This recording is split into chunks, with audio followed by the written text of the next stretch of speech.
आप अच्छे आचरण करो, और जय हनुमान जी की केवल बोल दो तो कृपा कर देंगे, जय सिया राम की बोल दो तो कृपा कर देंगे। आप करो बुरे आचरण तो भ्रम हो जाता है किसी को कि फिर हनुमान चालीसा में सामर्थ्य नहीं है क्या? सामर्थ्य तो है, गाय दूध तो दे रही, लेकिन तुम चल नहीं लिए हो तो कैसे उसमें दूध दिए? तुम जो पापाचरण कर रहे हो तो हनुमान जी की कृपा को तुम नहीं समझ पाओगे। कृपा को समझने के लिए तुम्हें संयम में आना होगा। तुम्हारा आहार पवित्र हो, तुम्हारे आचरण पवित्र हो, तुम्हारा चरित्र पवित्र हो, तब हनुमान जी की कृपा का या किसी भी देवी देवता का तभी कृपा होती है जब तप के द्वारा अपने आचरणों को पवित्र किया जाता है। आप इतिहास साक्षी है, शास्त्र साक्षी है, आप पढ़ के देखो कभी किसी की कामना की पूर्ति के लिए उसको कितना तप करना पड़ा, व्रत करना पड़ा, उपवास करके अपने पापों को क्षय करके फिर वहां से फल की प्राप्ति होती है। अब आप सोचो कि मतलब हम 10-5 हजार रुपया दे दें और ऐसे 10-5 हजार दोगे तो पुण्य बनेगा, लेकिन जो आपके पाप हम भोगना पड़ेगा।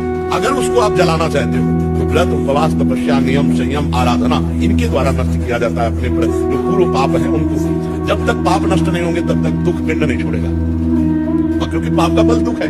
तो देखो हनुमान जी कोई एक के तो है नहीं, पूरा जगत तो नहीं का है, तो जो करोगे वैसे तुम्हें भोगना पड़ेगा। हाँ, यदि पर्सनल हनुमान जी की शरण में हो जाओ, ओ ईमानदारी से हो जाओ तो बाल संभाल देंगे। जिसके ऊपर वो कृपा का हाथ रख दे फिर उसे कोई गिरा नहीं सकता, क्योंकि उनके पास बहुत बड़ी सामर्थ्य है।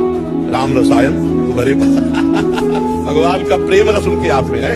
और क्या अष्ट सिद्धि नवनिधि के दास वरदीन, और महान वैष्णवाचार्य भगवान शिव ही तो है। भगवान शिव ही तो हनुमान जी है और कोई थोड़ी। वही तो राम जी के चरण पकड़े, राम जी रामेश्वर के रूप में उनकी आराधना कर रहे हैं। तो आराधना में मन नहीं लगता, लोग व्यभिचार प्रवृत्तियों में, मनमानी आचरणों में फंसे, इसलिए उनको ऐसा लगता है कोई ऐसा मिले जुगाड़ कि हम जाकर रुपया दे दो, फिर मनमानी हम पापाचरण करें, वो तपस्या करके हमें सुखी करता रहे। ऐसा हमने कहीं विधान नहीं पढ़ा, ऐसा कहीं नहीं पढ़ा, ऐसा नहीं होगा। और जिन लोगों को लगता है कि मैं वहां गया और काम हो गया मेरा, तो उनके पुण्य काम कर गए, उनका पुण्य जो था वो काम कर गया, तुक्का लग गया।